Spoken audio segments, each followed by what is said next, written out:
Today's episode of the Influencer Empires podcast is brought to you by the Empire Program with White Label Suite, powering our influencers and building their empires. Ladies and gentlemen, thank you so much for joining me here on the show. Today we have an incredible special guest who I've known for quite some time. He has absolutely rocked stages of rooms that I've been in, speaking to thousands of people. But getting ready for this particular podcast episode was a real joy as I dug into his history and into his rise to fame. Making his first million at age 21, he has been nominated for the Forbes 30 Under 30. He is the best-selling author of the No More Average book. He is the president and founder of Audate Media and the founder of ProGrader, an incredible software platform. And it is an incredible pleasure to welcome Andy Audate to the show. Andy, thank you so much for joining us. Well, thank you so much for having me. And it's exciting to be on here with you. Man, it is incredible to see your rise to fame. I've been in the room while you've been talking, man, and you're electric. You have an incredible way of engaging with audiences. And I'm looking at your socials, you've got 80,000 plus people that are following you on Instagram. You've got more than 110,000 people who are engaged with you on Facebook. Across all of the media platforms, you are absolutely rocking the growth here. How did this all get started for you? Like this 30 under 30 thing, you made your first million at age 21. So success seems like it's been in your blood. How did you kind of start on this road, man?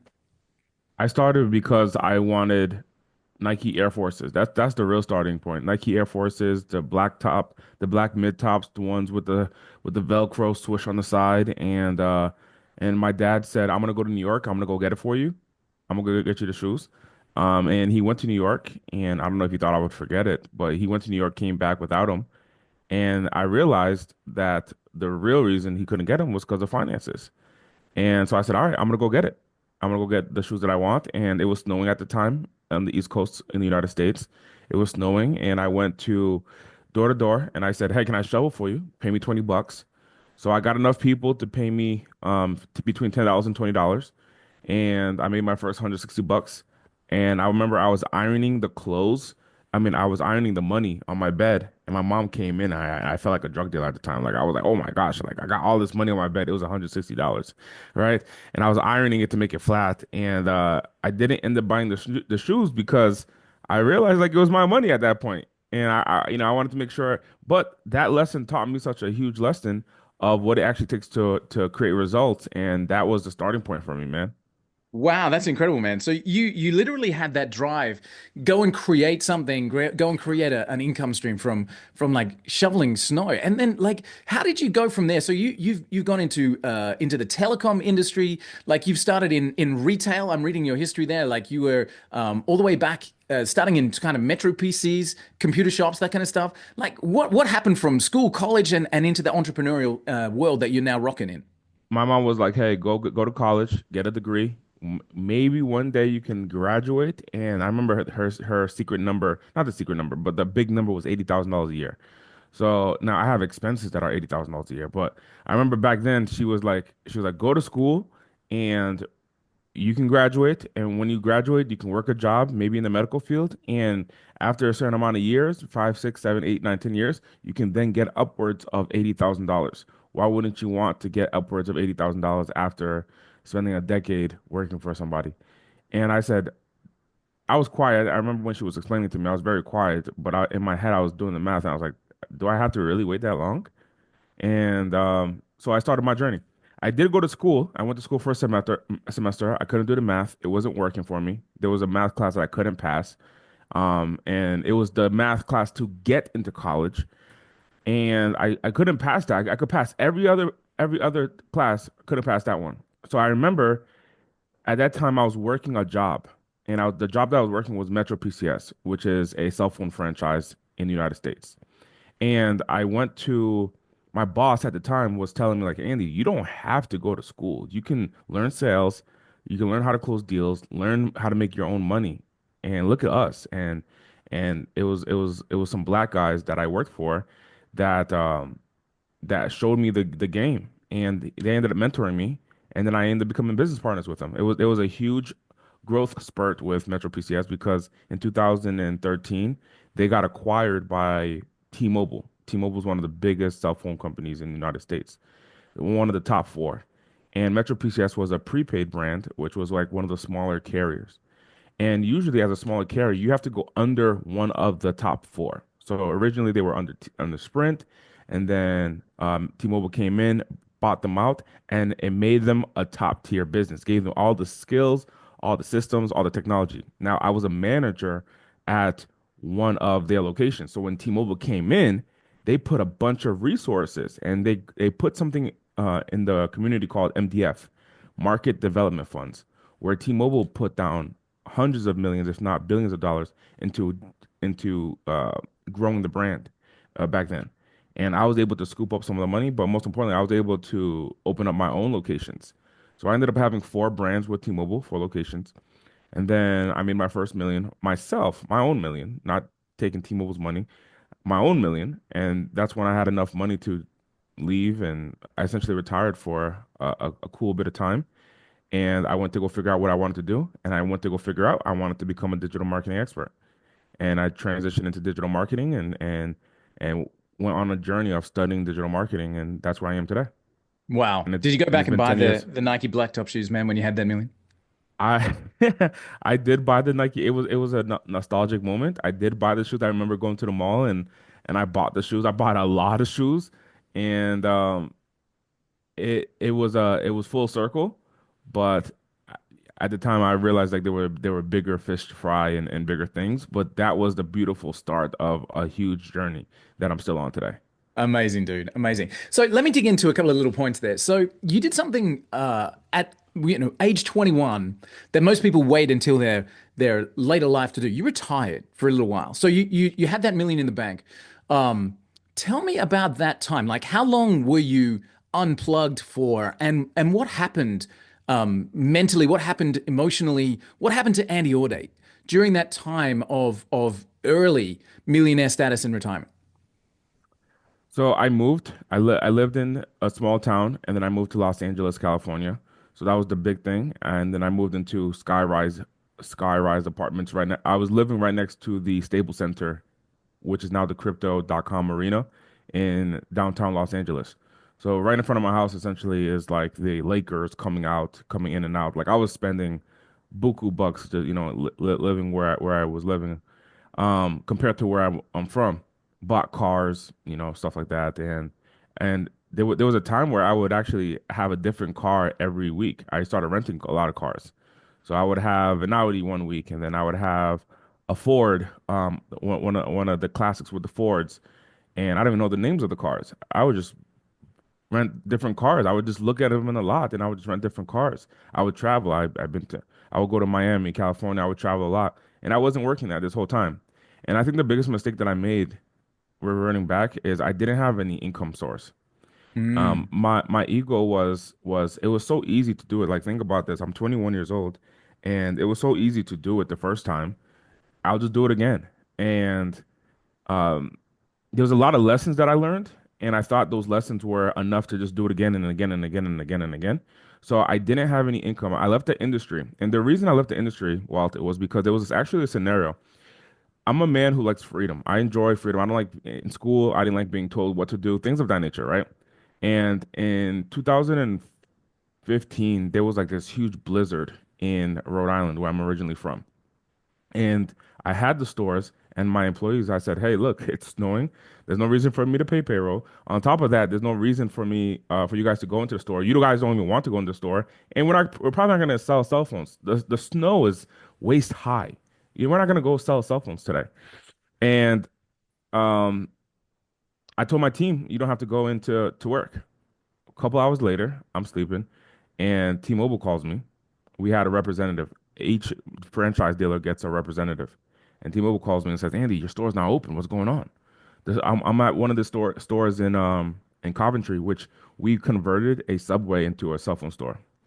And so they're at the store and like, your store's not open. I'm like, dude, it's snowing. There's no one's gonna buy. And it's like, per our agreement, you have to be open this time between that time and so on and so forth. And that's when it clicked. I'm a business owner, but I'm not really a business owner, right? So T-Mobile can tell me when to open, when to close, what terms, the color of my store, all the t-shirt color, I'm a franchise of someone else's business. And that's when it clicked. And I remember I can't tell my employees to go back. So I was shoveling the snow off of my car, whatever car I had at the time. And I was shoveling the snow, and I remember I made a declaration: I'm gonna get out of this. Like no one's gonna tell me what to do. I'm gonna get out of this. And it took me probably 18 months, 2 years to get out of that business, right? But we sold a lot of phones. We sold thousands of phones. And when I transitioned out of the industry, I didn't have a next journey. I wish I did. I promise you, brother. I wish I did. I still beat myself up. First of all, the mistake that I did was I didn't sell a business. I didn't know you could sell a business back then. I just turned 21. I was just allowed to drink. I didn't know you could sell a business. So I started dissolving the stores, dissolving inventory. I started selling off inventory and selling the products, but I never sold the business. Based on the trend of our revenue, we could have sold that business for 3 million bucks, but instead I dissolved it to nothing. It Mm, wasn't until the last 6 months that I could have actually done something, but I went to the West Coast. When I went to the West Coast and I'm living this fancy lifestyle, I didn't do much. There was no fruit to my labor. It's honestly like one of those scenarios of a Bible principle or Bible story where like, all right, God gave you this money. How are you gonna multiply it? And it's like I didn't do anything with it. I was spending it. I was traveling, and then um, I remember I had to find a calling. I I want to find a calling to do something, and that's when God put me into church. I went to church, but there was a lot of emotional toil throughout that time. I started dating. Um, I went on a lot of Tinder dates and stuff like that. So I started dating, but I low-key went depressed a little bit because I mm, had no direction of what I was doing. And then I went and got a mentor. I remember I went to this guy and I went to go work for him. And I said to him, I said, I want to work for you. And he was an Asian man in Orange County, California. And he's like, why do you want to work for me? I told him my background, which was a mistake. I told him my background, and he's like, why do you want to work for me? And I'm like, I want to work with you because your mindset. He had something called the Millionaire Mentor. Like he had a mindset of creating results, but he was also a married man. He had a family, he had a business. So it looked like to me like everything was working. And I remember working for him and I went to go do sales for him. I said, I don't care about the money. He gave me a $5,000 salary. I was like, bro, this $5,000 is nothing to me compared to what I got. All right. But the value of the principles that you're giving is what's important to me. So I spent a lot of time with him still to this day. So it's been about almost 10 years. Spent a lot of time with him and he gave me all the principles that I needed on how to sell, how to qualify, how to acquire customers, how to build a business, how to lead a team. And I saw him firsthand do it, and then I helped him do run his business for some time, and then I transitioned and I started my essentially my current business today. wow, amazing. And so you went from there into digital marketing. Why? What was it about that particular field through that mentorship, through the challenges of the telco stores that you had? Like, what led you then to go digital marketing is the future? In between the so I was selling copiers. That's the product that I was selling for this gentleman in this gentleman in Orange County. I was selling copy machines, the big industrial kinds, the ones you go into hospitals and you close deals. Like those were the big deals. You go to a hospital, 17 units, each one cost $65,000. It's a big play. And I went to go door knocking selling those. Now, when I transitioned and I asked myself, what do I want? That was the question that he would ask almost weekly. What do you want? What do you want in your life? What are you creating? What do you want? What are you creating? What do you want? And I was like, I want to be a motivational speaker. I want to inspire people. And so I went online how to be a motivational speaker. I got I got an ad in front of me from a motivational speaker called Les Brown. It was a retargeting ad because of all the content I was searching. And I put my name, email, and phone number. Someone from their sales team called me. Now I know how that system works. Those funnels and those campaigns work. But someone from their team called me, and they said, "Hey, come and join Les Brown's program." I went and I joined Les Brown. He's a motivational speaker. Had a course, and I went and I started training on how to be a speaker. When I started being a trainer on how to be a speaker, I wanted to travel around the world with this gentleman and on his tour. And because of my age and my background, they're like, instead of you speaking, like I'll put you in the sales field and sell tickets. I'm not gonna put you as a speaker. I'll have you sell tickets. So I said, all right, I'll go sell tickets if that's the way that I'm gonna get in. So I went to go sell tickets for him, and then I ended up getting on other brands and helping other brands to pack out the events. And what I found was the system that was making the most money in the whole entire deal was the marketing. If you can control the traffic, if you can control the campaign, you can make a shit ton of money. So I decided to sell tickets by door knocking, but I also started to add the marketing element in there where instead of me door knocking, I can leverage Facebook, I can leverage Instagram, I can leverage Eventbrite, and I can leverage other people's audiences by building marketing campaigns. And that's how I got my start in digital marketing, was from speaking on stages and host and selling tickets to events, and then realizing I could leverage traffic, automation, rather than me doing the work, I can leverage all this technology to do the work for me to sell tickets. And that's what was Amazing. my start in digital marketing. Incredible, man. Like I love that journey. Like going from the realization that the marketing flow, the marketing is what's making the money flow. Like that's super cool. So Andy, as we are talking right now, you are a bona fide influencer. Like you speak, people listen and follow. You have an incredible tribe of people that are that you're coaching along the way to achieve their own results as well. At what stage did you wake up and go, "Damn, this is incredible. Like people are listening to you and following you." When did that kind of realization take place for you? During this conversation, man, I didn't really do, you know, I just try to, one of the things that for me is like, I think about myself, my, my journey in previous stages. And I realized like, okay, this is what's working for me. And I just tell people what was working for me at previous stages. Mm, So I think that's where the influence comes because it's real pain. Like I remember I started like the ability to communicate and speak on stages. That was a true fear for me. I'm a naturally an introvert. I want to just go home, cuddle in bed, stay in bed and be in my comfort zone. That's my natural comfort zone. But there's been many times where I'm in the bathroom at an event that I'm up next to speak and I'm puking or like I got put water on my face or like all those elements or all those feelings, the butterfly, all those experiences, the fear. And I'm in the bathroom handling that before I go on stage. Then I go on stage and I'm like, all right, guys, welcome to this. And people are like, oh shit, like he's on fire. But like you didn't know what I was going through 20, 30 minutes ago because I had to wow. build up a skill set of how to communicate, right? I remember in 2000, like 2017 or so, I was out of college in Florida, UCF, and they had put me on stage, and this is the first time I'm speaking to people in college now. And at the time I was 21, so I'm not that far from them.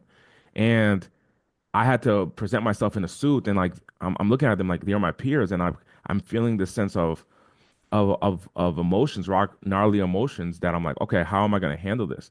So I can communicate to that for people who are going through that when it's their time to get on stage. And I could also communicate the effects afterwards. One of the quotes that I say is fear is a direction. The reason I say that is because every time that I've experienced a level of fear, what I found was that was the direction to go into. And so like I feel fear to go on stage. Okay, that's direction. That's what I got to do. I can talk about having the wrong business model as a digital marketer. I could talk about doing high ticket services when that was a cool thing for so long, but it left me in the hunt every single month for new business. Like once it starts working and you start making the 10,000, the 20,000, the 60, the $100,000 in high ticket sales, and you're like, oh, it's working. But then next month happens, and the month after that, where you have to go and find new revenue. And I'm like, oh, you know what? I love monthly recurring revenue where I get a customer once and then they pay me for years to come. I love seeing in Stripe, sending customers gifts and stuff like that. And I go into Stripe. I'm like, when did you sign up? And they're like, oh, 2021, or 4 years ago I've been with you. 5 years ago I've been with you. I did an event last week in the Philippines, and it was with a client of ours. And I'm like, how long have you been a client of ours? And they're like, hey, since 2020. I'm like, oh, that is phenomenal, man. Like since the pandemic, you chose to come with us during the pandemic, and you've seen our growth. And they're like, yeah, I've seen your growth, but they've been a paying subscriber for 5 years. So the fact that I'm able to live a lifestyle, but also give value every single month, that makes me get very creative on how I can Mm, deliver value to my clients every single month, yeah. rather than be on the hunt for a new customer every single month. So we'll dive into the monetization in just a second because you're a client of ours with our Empire program, which we love you for, and which is providing like one of those recurring models in the back end. So we'll Yeah. dive into that in just a second. But focusing on the And usage. We'll talk about usage too. yeah, let's do that. Absolutely. But focusing on the speaking for just for a moment. So, as you said, you can speak to millennials about the situation that they're in. You can talk to digital marketers about the wrong business model. You can talk to people about the fear of getting in front of groups, etc. But Andy, let me ask you. Being an influencer, being somebody that has that tribe, there's a responsibility of that leadership that comes with that as well. If you had a room full of people, let's go Les Brown standard, let's go Anthony Robbins standard. You've got an auditorium. There's 10,000 people in the room, and you're about to go on stage, and you can speak on any topic you choose. What would be your topic of choice in that moment? It would be it would be more life principles rather than business strategies, unless it was specific for business strategies, but it would be more life principles. And I Tell me think it about would be that. the life principles that God has given me. Number one is that thing of fear is a direction. The internal feeling of the butterflies, like that butterfly. Oh, I'm nervous, I'm fearful. Many look at that as something that is something that is negative. Mm, I look at it as something that's actually positive. If anything, I look at it as a spiritual direction that God is saying, go in this direction. And maybe since we've been a child, we have misconstrued that feeling and interpreted it as a bad thing. So when I say that, hey, look, like if I have to make a decision, if I'm at the fork in the road and it's like leave my hometown and leave my corporate career, like I'm sure many of us have been there at some point. Leave my hometown and leave my corporate career and or drop out of school, something of that nature, right? And I'm at this fork in the road. Do I do it or do I not do it, right? Do I not do it is my comfort zone. It's something that I'm already comfortable with. Do I do it? Leave my hometown, leave my corporate job, leave school, whatever that thing is, leave my job and go into that that known direction, unknown direction.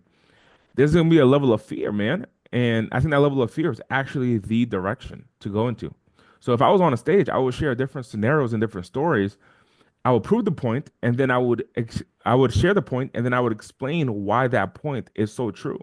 mm. Before I started my cell phone journey, bro, I remember I was in the bathroom. There was an opportunity for me. I remember I was in the bathroom in the gym, and it was time for me to make the decision. Well, I had like, I don't know, like 10 grand in the bank from commissions, right? At the time, I was an employee and I had like saved upwards of 10,000 bucks. And I had a business partner going into the cell phone business. The business partner ended up not being able to pull in their portion of the weight. And it cost me like 10 grand to get started in my cell phone journey. I started off with a kiosk in the mall. And I had to put up the whole 10 grand. And that 10 grand was so heavy on me, brother. It was so heavy on me. I remember I went to the gym, I had to make a decision. And I was looking at the mirror and I was thinking about all the failure that could happen. And I was looking in the mirror and I ended up bleeding. I ended up bleeding through my nose. I was so fearful. Where I come from, the money conversations is so heavy weighted. Wow. Your people are poor. The average household income where I come from is $50,000 a year. Household, well, multiple people in the household, $50,000 a year, right? The city that I'm from, 1 square mile from one end to the other end. The friends I hung out with, many of them are still in prison today, 70, 60, 50 years in prison, locked up when they were 19, 20, 22 years old, very young. That's my home. That's where I come from. So being able to save 10,000 bucks and then getting to the point of you have to put it all into this business, into buying inventory. And my inventory was a couple of phones. It wasn't even like a big investment today. Now I think back, but back then it was the biggest deal in my life. And I remember thinking of so much negativity. And I remember I had to go to the gym and I just work it out. And I was working it out. And I remember going to the bathroom, just thinking about what could go wrong, what people from high school could say about me, all the things that my father's gonna say about me if I fail, what my mom's gonna say, my little brother, and I look in the mirror, I'm like, what are you gonna do? And then I had to make a decision that moment in the mirror. And when I was making that decision, I was so fearful, I started bleeding. Wow. It was pounding. I started bleeding. So number one, what I would share with that group is fear as a direction. I ended up taking that direction, and now $10,000 is minuscule compared to what it was that back then. But that decision of making moving forward with that fear is what started my journey. Number two, I will share another principle is get mentorship. When I look at my journey, even in the cell phone business, my transition into uh, The cell phone business was with James Jackson. He ran a Metro PCS. I remember at the time he had like 10 locations. He ended up getting upwards of 150 locations with hundreds of employees. And I saw how he was doing it, and I spent a lot of time with him, and I learned from him. And then I said, you know what, I'm gonna do it myself. I did it up to 4 locations, and I realized like, hey, I don't actually like this. I don't like this business, but it was able to create some money for me.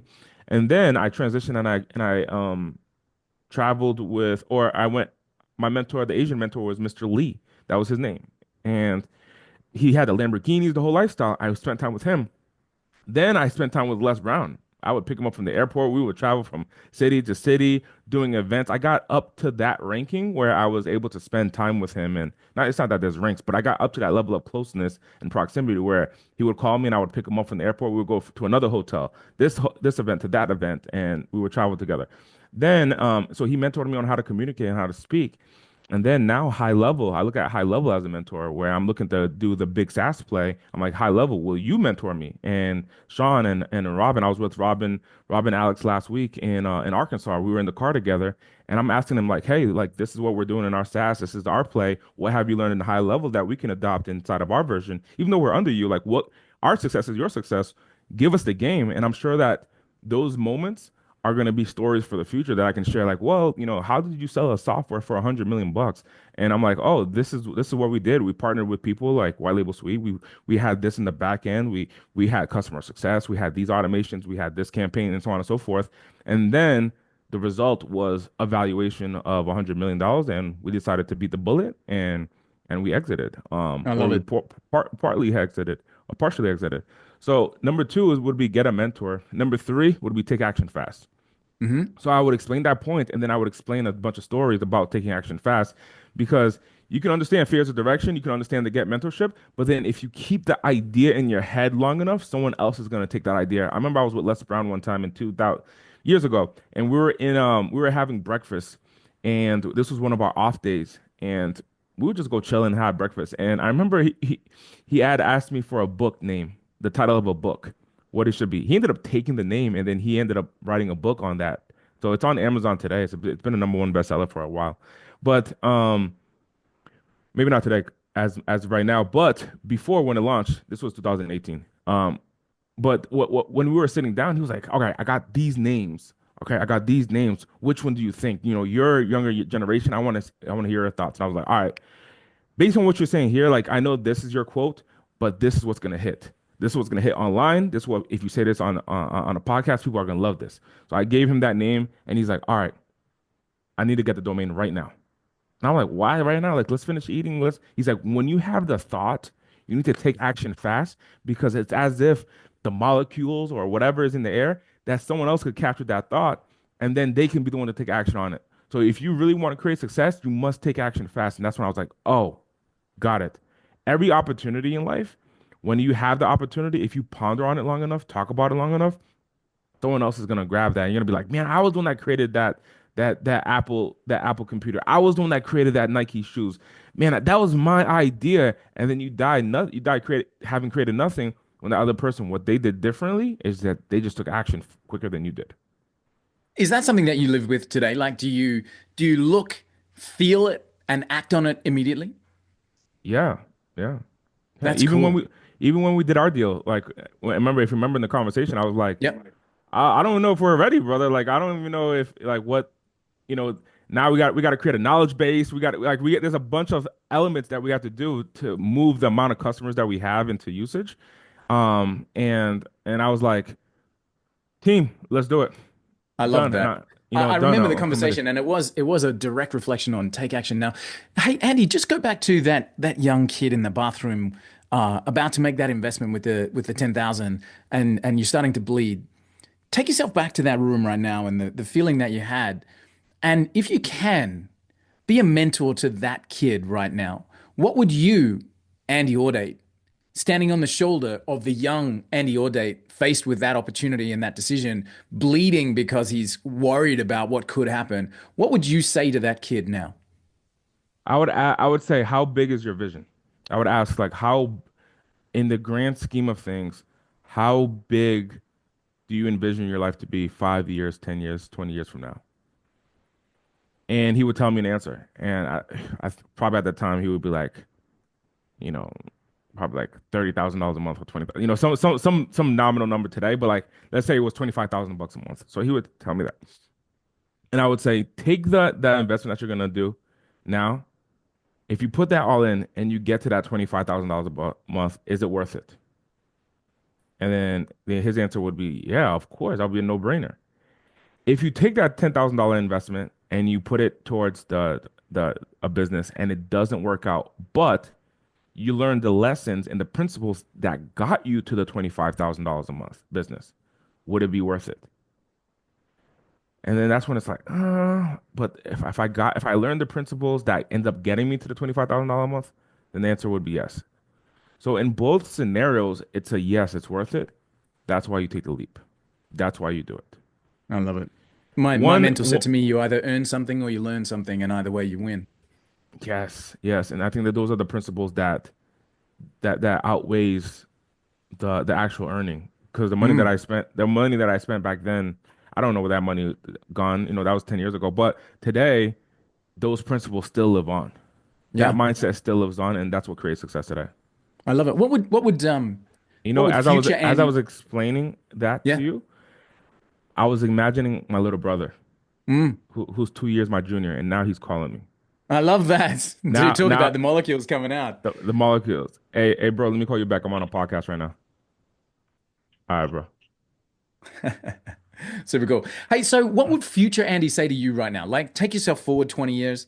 You've hit some wins, you've had some misses, but you're living a life that you've designed. What would future Andy say to you right now? You can do more if you delegate and leverage. Nice. You can do Nice. more if you delegate, leverage, and find out how you can make even more people win, Tell me about that. So like bigger delegate, groups. leverage, and helping people win. So delegate. There's certain things that still like even though I gotta I have a decent sized team. I got about 40 people who work for me, and there's certain things that I still like doing. There's certain things that I still get involved. Like last week I was at the hotel, and I was traveling, and I was like, man, I want to code a chat widget. Because we have different apps, and I wanted to make it all work. So I was the one that was writing the JavaScript code, and I was like, I don't even want to wait for someone else to do it. So I wrote down the JavaScript code, and I figured it out, made it work.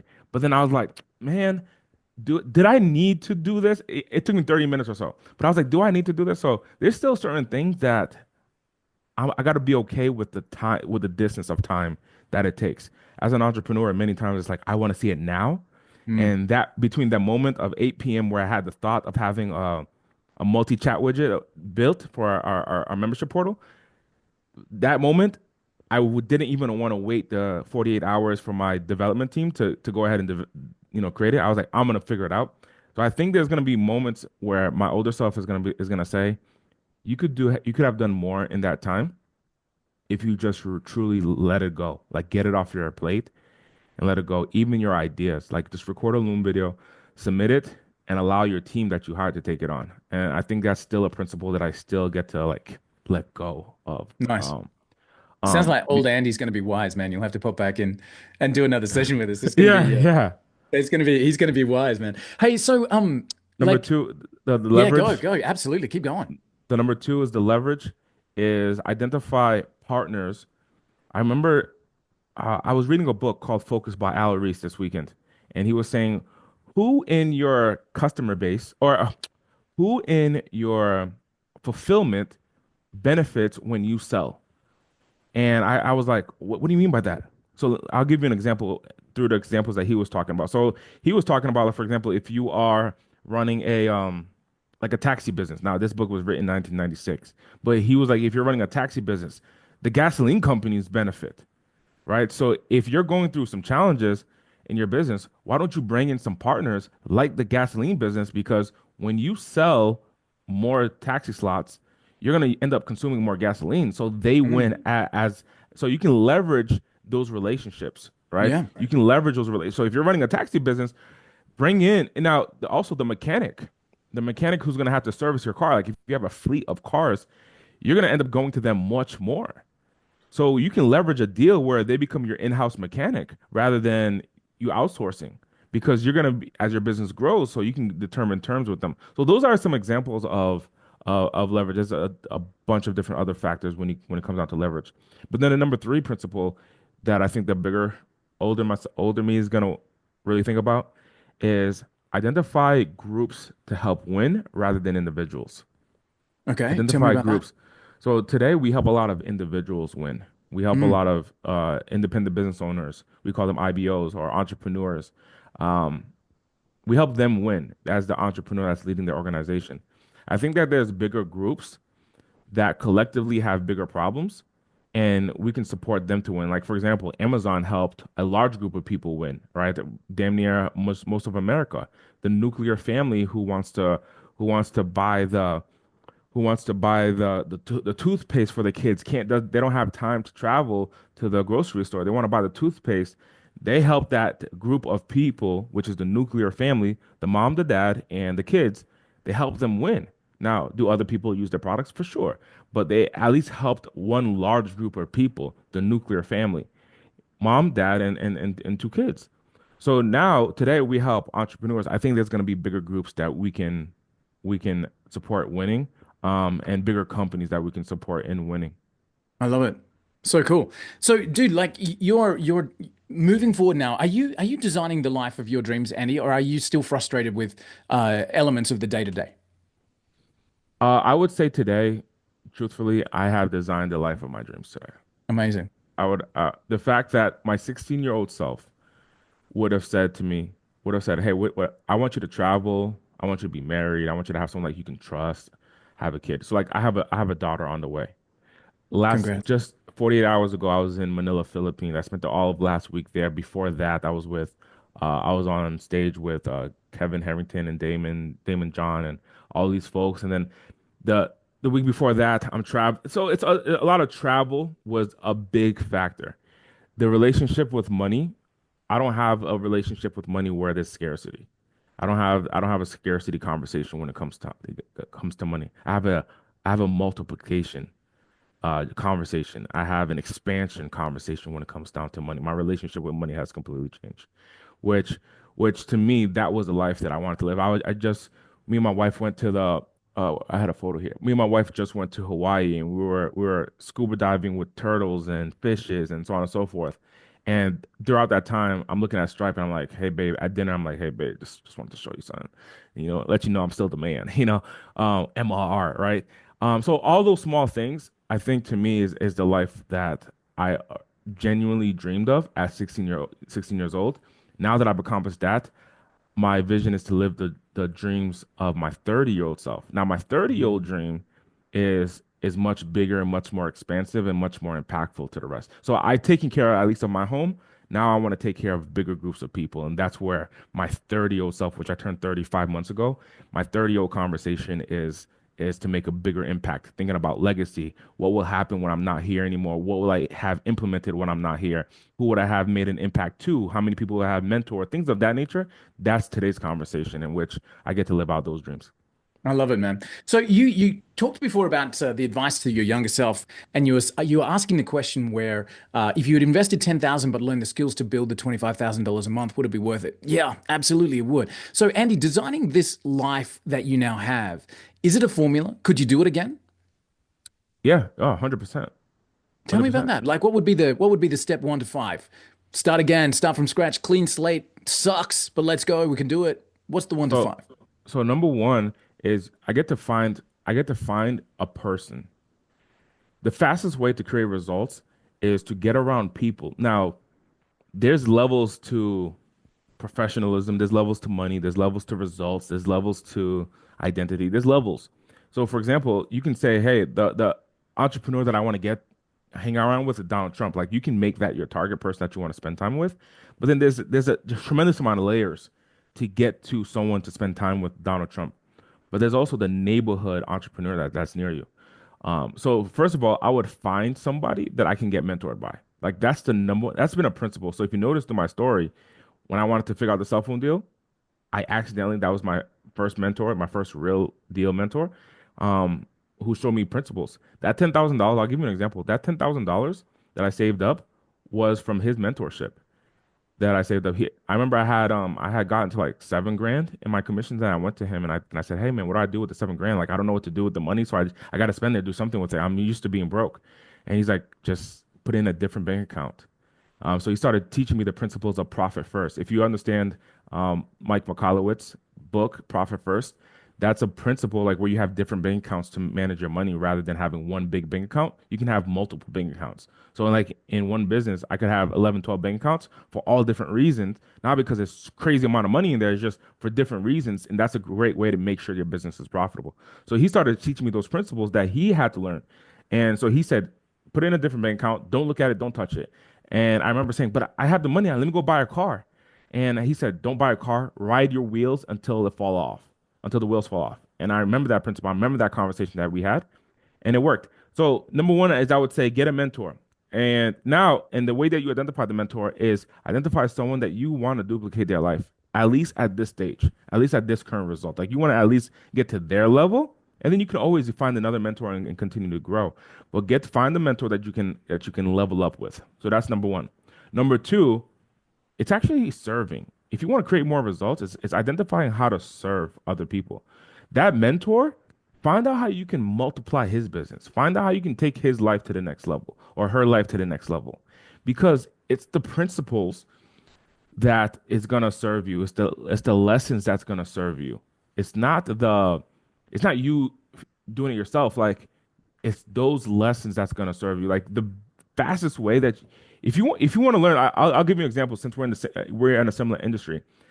I host events where I bring in our affiliates. So I'll go do a speaking event and I'll give our affiliates shirts. They can fly in on their money, fly in to help me sell my white label Progretta. So there's been events, for example, where it's like 12 affiliates who are all Progretta t-shirts going out into the marketplace to bring in new subscribers. They get an affiliate commission. That's how they get paid. But they pay on their dime. That learning curve, I give them the skills, I give them the processes, and I give them real life experience to go ahead and do that. We had someone in our program. They went out and did a bunch of sales. I forget the exact number. It was still in the single digits, so less than 10. But they did a bunch of sales back to back of our white label software for $399 a month. And then they went and got those customers. And what do you think happens next? They now know those principles. So guess what their strategy has been since the first time they did it with us? They now go to events and they acquire customers for their business. So because they went and did it for someone else. So if they were in their selfish mind, like, Andy, I'm not going to help you sell your SaaS. I'm going to focus on selling my own SaaS. Cool. That's not a problem. That's not bad. If you want to fast pace your journey, what I would do is I would go find someone else that I can go serve. Like that's why, today I'm in a high level affiliate, but I would go find someone else that I can go serve in their business and help them with their vision because those principles are what's going to last forever Mm. versus the couple of customers that you're going to earn or the money that you're going to make. Those principles is what lasts forever. So number one, find a mentor. Number two, support them in their growth and their vision. Number three, align myself, like immerse myself. It's all a people play. I'm align myself and be around other people who are like-minded with the objective that I have. So Hmm. when I wanted to get married, before I don't go and find a wife. I go find a mentor who's married and I say, what does it take to be a husband? What does it take? So that was my play. What does it take to be a husband and an entrepreneur? That's why I spent time with Mr. Lee. I'm like, what does it take to be a husband, entrepreneur, and a dad? Like, well, tell me what that looks like. And he's giving me a schedule. What does it look like, right? So then I help him in his business, in his life, in his vision, in his future, in his household, and then I transition, and then now today I'm a husband with a daughter on the way, right? Amazing. So number one, find a mentor. Number two, support that person. Number three, align myself. Like I want to get around other husbands or other entrepreneurs or other Christians, whatever that is that you're trying to level up in align myself with other people that are like-minded. And what happens is the results happen as a byproduct. Amazing. Amazing. So nowhere in there did you talk about products, sales, marketing, finding a group of customers, that kind of stuff. You're talking about setting yourself up first, making sure that you're the right mindset, the right people, that you're becoming the right kind of person that can build something. Are you telling me that the products in the market take care of itself after that? That's a byproduct. The Mm. byproduct is determining. determining the next thing. Like for example, when someone looks for the right opportunity, the opportunity will present itself because you're already in the social group. You're already in the social circles. You're Mm. already in the right place. When I found, I'm gonna give you another example to high level because we're both in the high level ecosystem. When Yeah. I found high level, the way that I found high level was I was invited to an event by a previous mentor that I was helping them grow their business. I was a top affiliate at another company. I brought them hundreds of customers, and they brought me into this to an event that high level was speaking at, right? And that's because I was supporting someone else in their vision. I get to live mine. My vision Wow. gets to live because I get to support someone else's. And then I also help other people who I mentor who helps me with my vision. So it keeps on playing, but as a byproduct, their vision grows and it's just like this circle of life that just keeps on happening and happening and happening and happening. Wow. Dude, I love it. I'm absolutely in awe. So, man, tell me about a day in the life of Andy Audate right now. Daughter on the way. Congratulations. Travel more often than not, in your calendar. You're leading a group of people. You're an entrepreneur, a Christian, an influencer. You've got all of those boxes ticked. What is a day in the life of Andy Audate looking like now? Every day is different. Ideal day, I wake up. I wake up around 4:30 in the morning, go to a cold plunge. I go to the gym. When I get to the gym, this morning was battle ropes, right? So I did the battle ropes and burpees and so on and so forth. So get to the gym, and then some days I go out to Sprouts, which is a grocery store near me, and I go to the grocery store, pick up some steak, cook some steak and eggs in the morning. Wake up my wife with some flowers. That was just this morning. Wake up with my wife with some flowers and some chocolate. Let her know how much I love her, and take out the dog. Then get on. I get some messages. My team is online at that time. I guess I see the messages in Slack with my team handling, questions, challenges, concerns. They're all working together in unison. I might jump into a conversation that I see on side of Slack. And then I have a meeting with my executive assistant on Zoom where we do something called a sync meeting, which is Hmm. let's get on the same page. I have some ideas, you have some ideas. I'm sure stuff has come in through the inbox, things of that nature. So bring it up to my attention, what's actually important. I'll bring up to you what my thoughts are, and then we get on the same page and alignment of what's next. We just meet 3 times a week, and then I finish our sync meeting. I might do a podcast here and there. Just wrapped up a podcast with Eric Sexton, who is one of the top commercial real estate brokers in Las Vegas, Nevada. So he's the one who's selling, like, for example, Chick-fil-A restaurants and Starbucks and things of those natures. So spend time with people like that, and socialize and do podcasts with them and people like yourself, Walt. And then I may have one more meeting. Like I got another meeting talking about our event, the GHL Engine Summit that's coming up in a few weeks. So I got one more meeting to see the progress, what my team is doing on that. Wrap up the day by getting dinner with my wife again, and then take our puppy for a walk, and then head out to bed. And that's Man, just normal. again, the life of the dreams, dude. I love it. Guys, I am very conscious of Andy's time, so I'm going to wrap up. But here's what I know for sure. I know for sure that following Andy Audate is a strong and solid move. The guy has created an incredible pathway forward as a leader, as somebody that can bring others behind him and encourage their success. So I'm going to give a shout out here. Make sure that you're checking Andy out. As I said, he's a best-selling author, but you can follow along with Andy at andyaudate.com. But he's also got his coaching program, which is ghlengine.com/coaching. Get involved there, and Andy can help you with entrepreneurial journeys and moving stuff forward. Of course, there's Instagram, there's LinkedIn, and YouTube and Facebook, which Andy is very, very active on. Andy, from my side, dude, thank you for being you. Thank you for taking those lessons of that kid in the bathroom, taking that risk that you took on that day, and then building that forward into a future that others can follow, and helping those along the way. Dude, thank you from the bottom of my heart, and from the people that are following you and will follow you in the future. I appreciate you, man. Well, thank you so much for having me on this episode. This has been a superb experience. For those of you who are listening, remember, take action fast. If you're in a moment where you're like, "Hey, what do I do?" Fear is the direction, the one that's nervousness, and then get a mentor. don't forget to get a mentor. Get around someone who's actually doing it. If you enjoy Walt, you see what Walt's doing, what Walt and his team has created, which I'm a customer of, so I've invested into it. If you enjoy that, spend that time, spend that energy, spend those resources to level up and take your business to the next level. So don't be afraid. If you're interested in getting coaching from me, ghlengine.com/coaching. And yeah, I'll see you on the next episode. Andy Audate, you're amazing. Thank you, sir. Appreciate you. Thank you, my friend.